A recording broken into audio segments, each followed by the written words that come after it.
প্রতি 10 দিন অন্তর আমি চামচ কিনি, আমার চামচ হারায় যায়, আমি বুঝি না আমার চামচগুলো কই যায়। আজকে দেখি পিকু গটগট আওয়াজ হইতেছে নিচে, ওইখানে দেখি এক চামচ নিয়ে খেলতেছে। এই যে এখন সে চামচ নিয়ে এই যে সে চামচ তার পাশার নিচে ফালায়া সে করতেছে। এই চোর, এতদিন তুমি চামচ এইভাবে মাম্মার এতগুলা চামচ নষ্ট করছো, আমি তাই তো বলি আমার এই চামচগুলো যায় কোথায়? প্রতিদিন তুমি টেবিল থেকে একটা করে নামাইছো আর এরকম করে খেলে এখানে সেখানে ফালায় ফালায় নষ্ট করছো। হ্যাঁ, আর তুমি এখন এটা ধরতে দাও না। খায়া কি মজা পাইতেছো? কি মজা পাচ্ছ তুমি? নাও, খেলা শেষ হলে মাম্মাকে ফেরত দিবে, আবার আমি রেখে দিব। যা পায় তাই দিয়েই খেলা শুরু করে দেয়।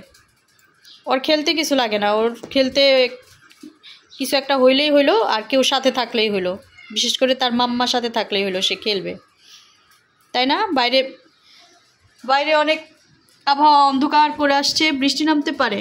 বৃষ্টির অপেক্ষায় থেকে থেকে অনেক পরে গোসল করলাম, ভিজা আর হইল না।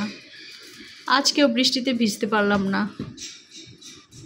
নাকি বৃষ্টি তো পড়তেছে মনে হয় একটু, দেখি কাজটা খুলি।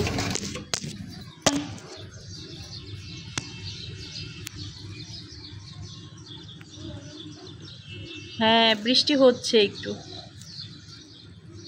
বৃষ্টি হচ্ছে, ঝিরিঝিরি বৃষ্টি হচ্ছে।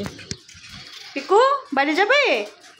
বৃষ্টিতে ভিজবে? আমার এই ছেলে কিন্তু খুব রোমান্টিক, বৃষ্টি দেখে, এসির উপরে উঠে গিয়ে বাইরে বারান্দায় বসে বসে বৃষ্টি দেখে, অনেক পছন্দ করে সে বৃষ্টি দেখতে। এই যে এই চামচটাও হারাবে, খেলতে খেলতে কোথায় ফেলবে আর খুঁজে পাওয়া যাবে না। থাকে একটা চামচই তো, কোনো অসুবিধা নাই, একটা চামচই তো, আমার ছেলে খেলবে, এটা কোনো বিষয় না।